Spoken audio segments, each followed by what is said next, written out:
Hi, this is Free Thinking Through the Fourth Turning. My name is Sasha Stone. There's no such thing as a sane Democrat. Even the most normal among them have no choice but to fall in line.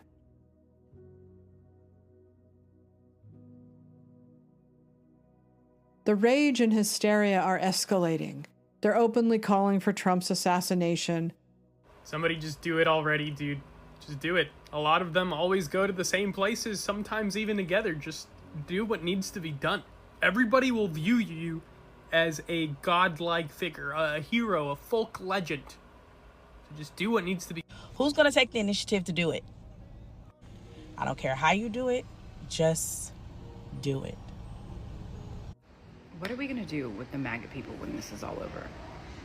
Whether it takes a year or 10 or 15, the officials that were complicit in this will all go to jail. But what are we going to do with the everyday MAGA person that didn't technically break the law? Because I can't care about them, respect them, or even share a meal with these people ever again. So what do we do with them? Nothing scares them more than us realizing that we outnumber them. We outsmart them. We're stronger than them. We want better for us than they ever will. They're marching, they're protesting, they're screaming into the void. For what? They don't know. Something has been taken from them, something they desperately want back.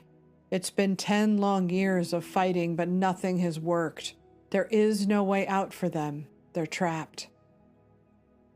Here is a video of TikTokers. Can I rant on here? How are you in a church celebrating in America right now? The sheer horror of realizing that we were never overreacting to the threats of our government makes the air thick enough to choke on. But I'm afraid we might be running out of time to swallow the shock and the disbelief. And I hope with all my heart that I'm wrong, but I truly believe we are rapidly approaching the point where most of us are going to need to make very difficult decisions about how we move forward. So I'm going to ask you, if you see local police cooperating with ICE, will you speak out? Yeah! If you see your local school board enacting policies that put students at risk and violate the Maine Human Rights Act, will you stand with trans students? Yes! If you see ICE disappearing people in the streets, will you get in the way? Yes! If you are charged with enforcing any part of the president's unlawful executive orders, will you resist? Yes! If your neighbor needs a place to hide, will you hide them? Yes! And right now, as the Maine legislature is trying to scapegoat transgender student athletes bargaining long-held civil rights away in hopes that it will save Maine federal funding, will you show up for them and say that our human rights aren't for sale? Yes! Let me explain this to you like you're a piece of f***ing shit. If you voted for that man, you are a bad person and you're dumb. Those are the two immediate facts about you. Whatever feminine rage is circulating in the collective right now is about to burn the old world to the f***ing ground. So if you are feeling the rise of your rage, be my guest. I just want to wish a happy Saturday to everyone except you fucking Nazis. How quickly you became traitors to your fucking country and decided that the Constitution doesn't mean shit to you. I can't wait for the day when you officially become pariahs of this society, when you have realized you sold out everything for nothing. Because eventually one day when you can't afford to keep your homes, you can't afford to feed your families, you can't afford to take care of yourself, or God forbid, someone in your family who gets sick because you don't have any fucking assistance or health care, when you lose absolutely everything and you turn to community and realize you sold all of them out. You all are a disgusting shit stain on this country and you should be ashamed of yourselves, but you won't. Because the only thing fueling you is racism and bigotry. And I'm sure you'll all go to church this Sunday and pray to a God that you think. If you talk to one of them, they will tell you they believe things that aren't true. Trump is taking away Social Security and Medicaid. They've eliminated the National Center for Missing and Exploited Children. They've eliminated the Department of Education.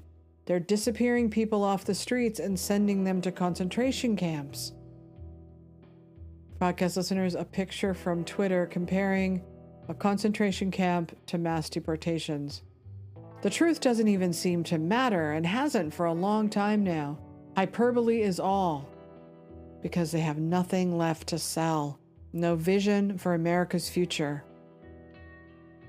Who would they be if they weren't the people hunting Donald Trump? They do not know. They've destroyed themselves, trying to destroy him. The headlines fed to them supercharge their rage. These are mostly educated white women in real life, but in their fantastical imaginings of their cosplay resistance, they are warrior protectors of every oppressed group. It's all coming true. Doomsday is here.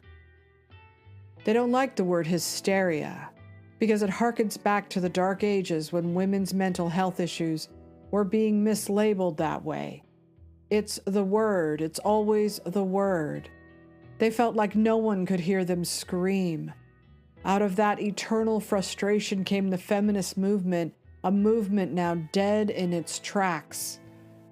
It's the word hysteria, like the word woke, like the word illegal, like the word woman, like the word homeless, like the word fat.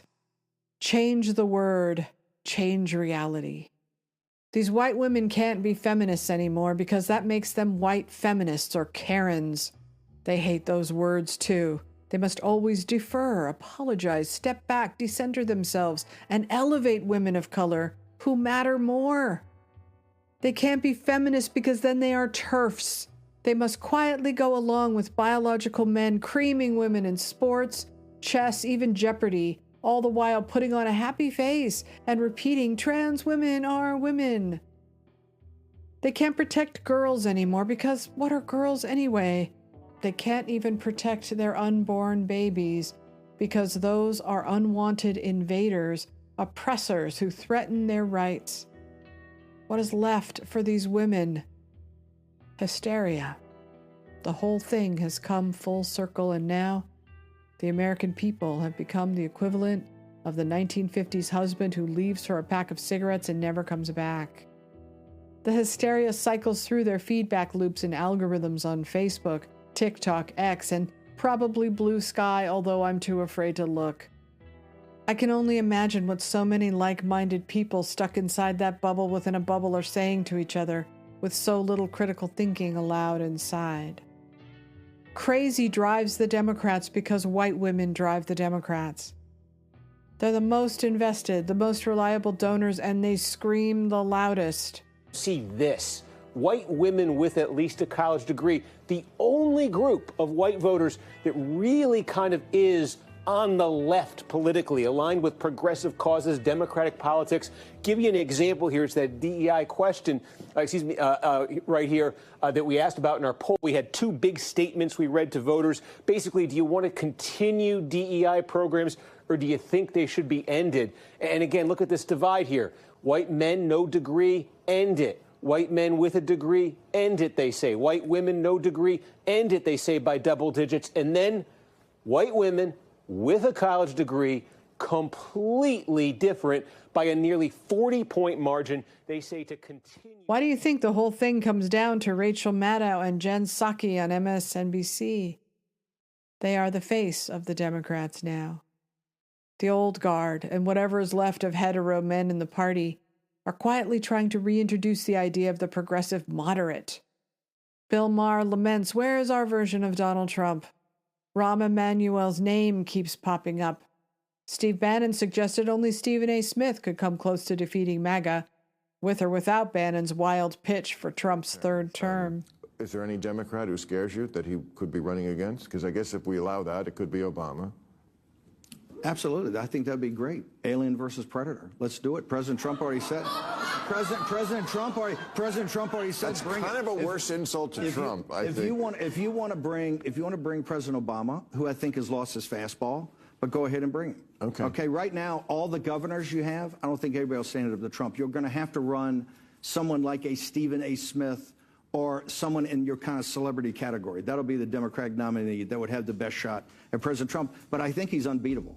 I think he's unbeatable because the coalition that he's built, and it's only going to get bigger because he's bringing back American manufacturing jobs to working class people. And the Democratic Party abandoned working class people for the credentialed class that you talk about all the time. And you can't cosplay being a populist. No, you're right. If you're not prepared to take hard things like that, like the trade. But the old guard is now being directly challenged by Peter Pan, the Ascendant, who is coming out guns blazing, or should we say gun control blazing, or should we say finding his lost shadow. But how did Nana get your shadow, Peter? Jumped at me. The other night at the window. Well, what were you doing there? I came to listen to the stories. My stories? But they're all about you. Of course. That's why I like them. I tell them to the lost boys. The Lost Boys. Oh, I remember. They're your men.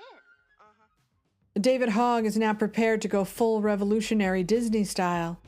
In an attempt to revive the corpse that is the Democratic Party, he's prepared to primary all of those stodgy and conventional Democrats to breathe new life into the status quo. It's not going well. And we lost voting shares with every single demographic except predominantly older voters and highly educated voters. That is a huge problem. And what we're trying to do here is not just focus on primaries where there's potentially an older incumbent, but more than anything, an ineffective person in that position, and replace them with a generational leader to build the future of our party. But when you're talking about using the power of the DNC, whatever power it has, it's not very much, but you're using that, and we're paying, Democratic donors are paying David Hogg's salary, they're paying David Hogg's staff, and he wants to run against other Democrats. Well, that's America. Run against who you want to, but don't resign your position. Have guts, man. I don't think these people get it. I don't think they ever will get it. And I've said this before, and I'll say it now. I think we ought to think about just having a schism. That is what primaries are for. So there's a kind of a double-edged sword here. Is that really the role of the vice chairman of the DNC to encourage that versus have people file, have people run for offices if they want to challenge people, etc. That can happen. Now, you have 24 hours in a day. I have 24 hours in a day. My time's usually figuring out how to win elections where Democrats can beat Republicans. You want to spend your time in your 24 hours figuring out how Democrats can beat Democrats? That's a choice you make in your schedule, in your day. The well-known Democratic strategist James Carville said in response to this announcement of this plan that you have to primary Democrats, he said that the DNC should sue you and called you, quote, a contemptible little twerp. What is your reaction to that? Try it. That is my reaction. I would also say James Carville has not won an election since before I was born. I think it's time to have new leaders in our party that are ready to meet this moment, because a lot of the people that are most critical of this plan are the same ones that had $2 billion to win an election and still lost. So I think the experts can save it, because it's time for some new ideas. The problem for the Democrats now is the same problem they had in 2016. They should be soul-searching, not protesting, not throwing endless hissy fits and temper tantrums at everything Trump is doing. They should ask themselves, what kind of America do we want? Or more importantly, what kind of America do the American people want? But the crazy drives the party, and they can't get over Trump. Not since he robbed them of Hillary's win. And so for 10 years, that's all the Democrats have done. Fight Trump. The wiser older Democrats know if you scare Americans, you'll be on the losing side of elections for a while. They don't want to go back to the dark days of Eugene McCarthy or George McGovern. And yet, can they really pivot to the bland days of Walter Mondale and Michael Dukakis? By the time 1992 rolled around, they finally had a winner in Bill Clinton, but they kissed a lot of frogs. They were more than ready to compromise. Bimbo eruptions were nothing compared to zero charisma. He wasn't exactly JFK, but he wasn't Walter Mondale either. The answer won't be easy. What's happening now is the dismantling of the America they built. The America they wanted us all to want. But we didn't, because it was too crazy. It was the death of the American dream. It was a brand new population of slave labor because they insist Americans won't do those jobs, so let them eat fentanyl. They think the Christian right are the real threat because they read the Bible and believe in Jesus Christ and that life begins at conception. The crazy on the left believes toddlers can choose their gender. They believe breasts should be sliced off of the chests of young girls, and there's nothing wrong with that, because then these women can matter, because they are the brave warriors fighting the good fight. Here is a video of trans TikTokers. This boy just got top surgery, and he's sitting there boobless. I'm sitting here boobless, and I want to tell you about the journey so far. He goes under for surgery. Hours later, they bring me. They say, he's ready. He can see you. I go to the recovery room, and his surgeon is crouched over him, and there's blood just pouring out of his scars. It's disgusting, and they say we have to take him back in. And I'm like, okay. His right boob wasn't going out without a fight. A blood vessel popped. There was blood everywhere. They had to put him back under and fix it up. Unfortunately, we lost his armpit hair in the process. Only his right armpit. The other one did not get shaved. I will never understand why people care so deeply about who is using which bathroom. My girlfriend were going to a wine castle, and we sat down for our tasting. And at first they were just very rude and didn't really answer our questions, and we didn't really feel welcome. Our server said, "Yes, sir," when I was asking some questions. And I said, "Oh, no, I'm actually not a sir." And instead of apologizing, or I don't know what else you would do other than apologize, they just walked away. Did not acknowledge what I said, just walked away. We saw the server like whispering to a manager, and a few minutes later, the manager came over and, really big smile, not acknowledging at all that the misgender had happened. And I say, "Hey, look, the last person, they misgendered me and that really hurt." And they just walked away. And the manager said, "Oh, well, some people just aren't as progressive as you." And then they gave us a nice little chocolate that suggested they wanted our money but didn't want to say sorry. So we left and got a full refund. It's one thing to get misgendered and then get an apology, but it's another thing to get misgendered and then be told that it's okay and not to worry about it, and here's a chocolate. Womanhood does not exist without trans women. I'll say that again. Womanhood does not exist without trans women. Without trans women, womanhood is not a choice. Gender becomes a fucking prison. Okay? A cage constructed of oppressive binaries designed by white supremacy and built by the patriarchy and facilitated by cis white women. And trans women had previously busted down the doors to those fucking cages and released us to a world of autonomy and opportunity and choice. And there is no limit to the amount of rights and privileges that trans women have fought for and afforded us. Furthermore, nobody respects, values, understands, or embodies womanhood more than trans women. Another way of explaining non-binary, if I had to pick one of the traditional binary gender choices, I make way more sense as a woman than a man, like 75% feminine natural characteristics. So I switched. Across government and culture, they wanted us to want what they wanted, but America didn't. And the left decided they would not let the country pull away and evolve, so it's driven them crazy, and now they don't seem to have any anchor to hold them in place. It isn't just that they align themselves behind the worst people and make heroes of men who slap or beat women, or that they ignore the sex offenders exploiting the transgender movement, or that they only care about mass shootings if the doer is a white guy. It's also that they all must fall in line. For podcast listeners, a headline from the New York Post. New York City woman who left a swastika brick on Cybertruck is a woke therapist who blamed Elon Musk for tantrum.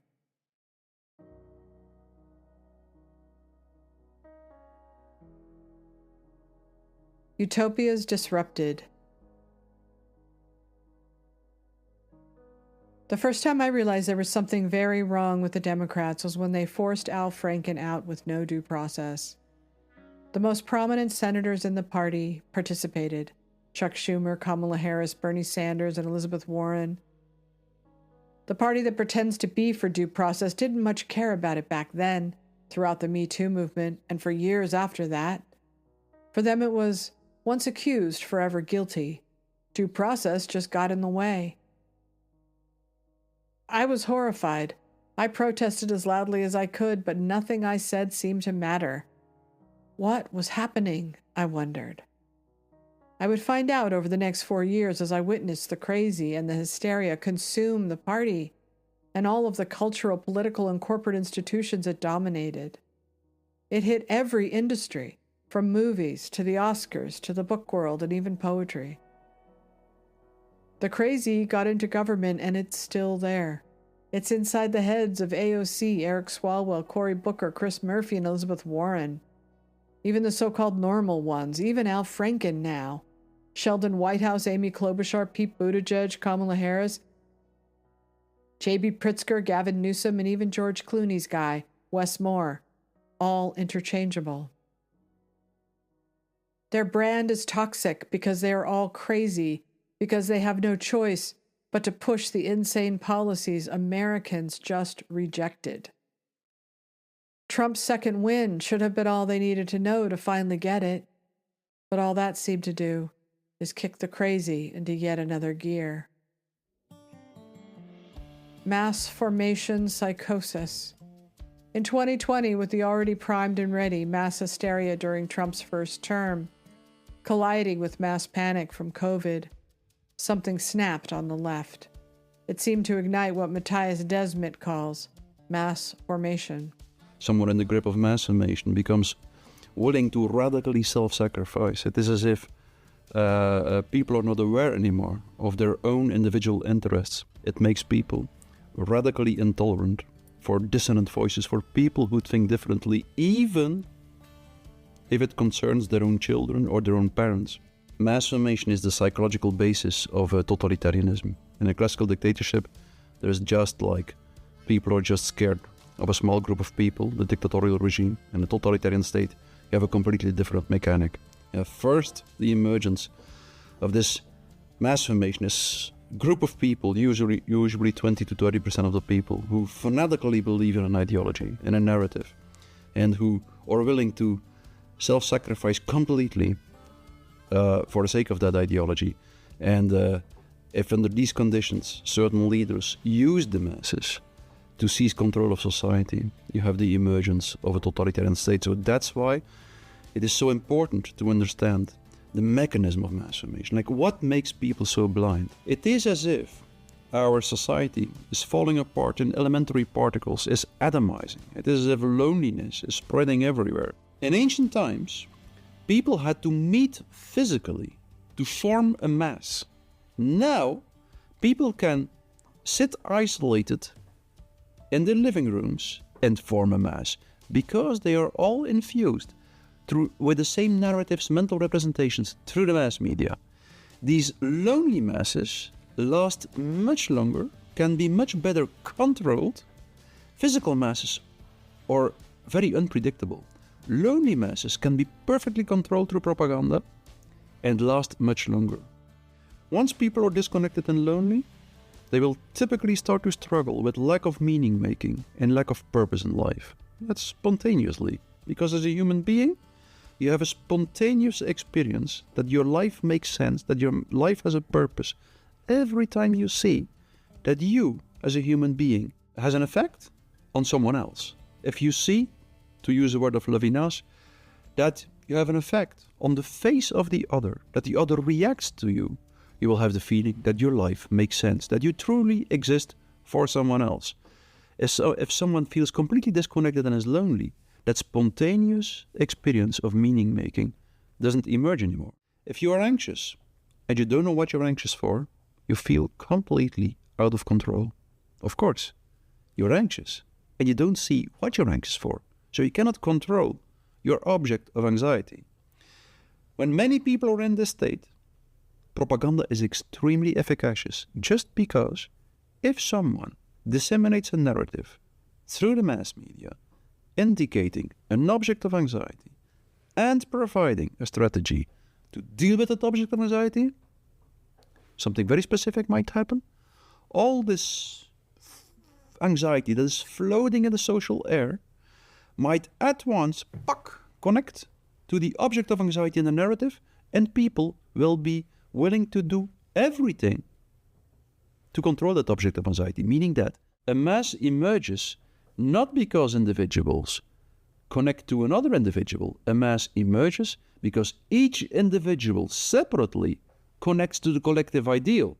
If you are in a group, you will very soon feel that a certain consensus arises and a certain pressure to speak in a certain way. That means like the group will share a common ideal image, and everyone is supposed to behave according to this ideal image.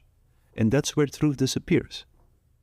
And the one who takes that responsibility, who finds the courage to put himself in that vulnerable position to speak the truth, will inevitably lose something in the world of appearances, inevitably, because by definition, truth is this kind of speech which destroys appearances and delusions. So inevitably, when you speak the truth, you will lose something in the world of appearances, but you will win something in the real world. Your soul will get stronger. Your ego will get weaker, and your soul will get stronger. That's what it means to speak the truth. You have to be grateful for the fact that we exist, but not at no matter what price. There is something that is even more important. And being loyal to the first and foremost ethical principle, to speak in a sincere way, is one of these things, I think, that is more important than conforming to social ideal images.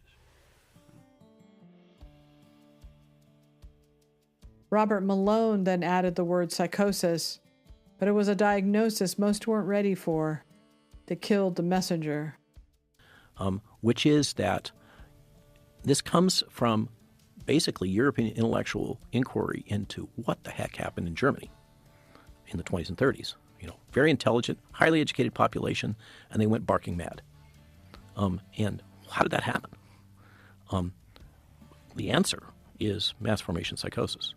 When you have a society that has become decoupled from each other and has free-floating anxiety and a sense that things don't make sense, we can't understand it, and then their attention gets focused by a leader or a series of events on one small point, just like hypnosis, they literally become hypnotized and can be led anywhere. And one of the aspects of that phenomena is the people that they identify as their leaders, the ones typically that come in and say, you have this pain and I can solve it for you. I and I alone, okay, can fix this problem for you, okay? Then they will follow that person through. It doesn't matter whether they lie to him or whatever. The data are irrelevant. And furthermore, anybody who questions that narrative is to be immediately attacked. They are the other. This is central to mass formation psychosis. And this is what has happened. We had all those conditions. If you remember back before 2019, everybody was complaining, the world doesn't make sense, blah, blah, blah. And we're all isolated from each other. I was part of it too, until I wasn't. I couldn't go along with the part where you start turning on your friends, neighbors, family, and fellow Americans. I know mass formation can hit any group. It's not isolated to the left. People will say MAGA is an example of that, but it isn't true. The right wasn't traumatized like the left was. They're happy people who mostly laugh at the crazy libs. There is also much dissent allowed, with many taking the opposing view. And that is the only cure for mass formation. Speak sincerely, tell the truth, and most of all, be willing to dissent from the group. Their mass formation has taken them to very strange places, which has many of us scratching our heads as we watch them lose their minds by the hundreds of thousands over the current thing. The case of Kilmar Abrigo Garcia has all of them out in force, aligned in common purpose to make a hero and a martyr out of Garcia. Marches, protests, endless TikTok videos. Now remember, folks, if they can disappear anyone in 48 hours, they can disappear you in 48 hours. Keep fighting. So the White House has officially said that they are not bringing Abrigo Garcia home. Abrigo Garcia's not coming home. Hey, Republican males! Why are you so intimidated by Abrigo Garcia? Good morning, America. As we descend rapidly into a fascist state that rivals that of 1930s Germany, it is important to remember that what the Trump administration is doing right now is not deportation. This is kidnapping and human trafficking. It is so awesome that Kilmar Abrego Garcia is alive and that he was able to talk to Senator Van Hollen. Thank you, Senator, for actually doing something, for going there and letting the world see that Garcia is still alive. Bring him home! Bring him home! Bring him home! If you're a parent and you say that you would do anything for your kids, yet you endorse the mass deportations of people coming here, whether it's illegal or not, to offer their children a better life and to escape whatever hell they were living in before, then you would not do anything for your child.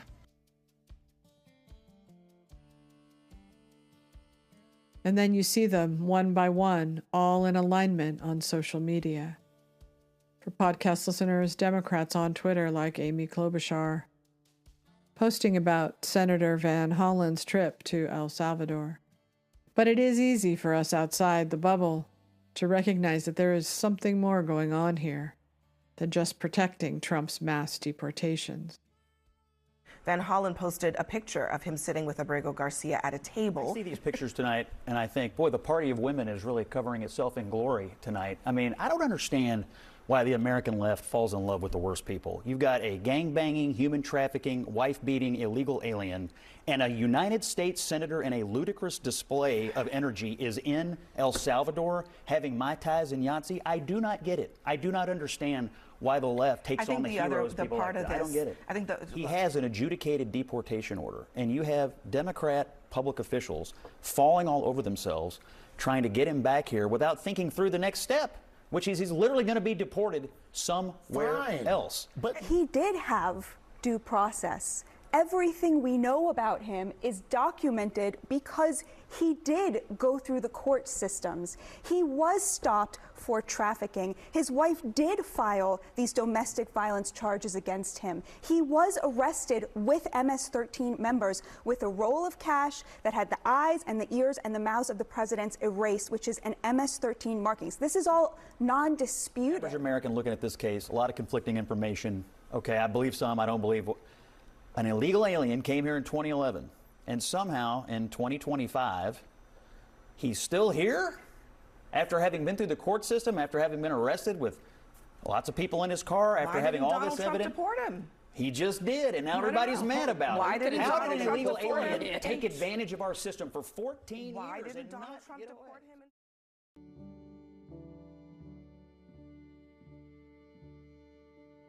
There is no such thing as a sane Democrat.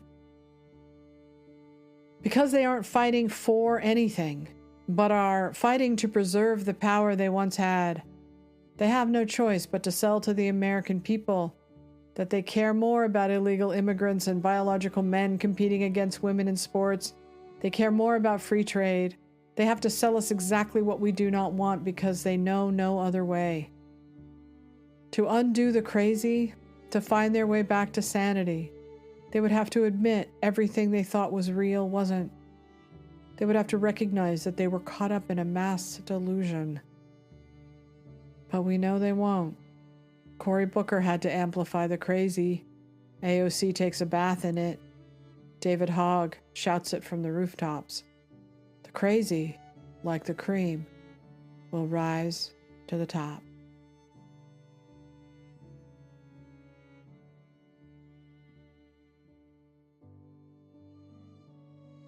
Thank you for listening to my podcast, sashastone.substack.com.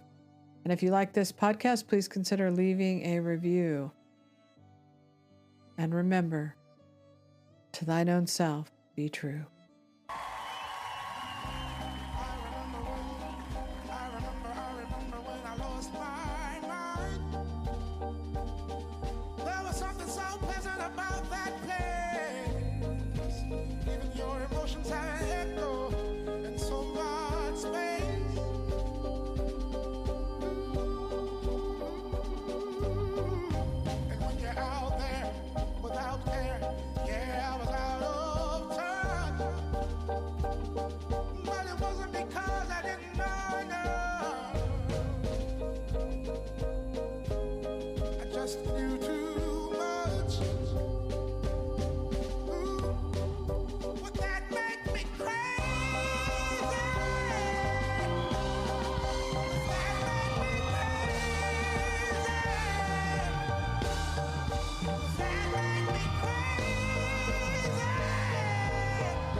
since I was little.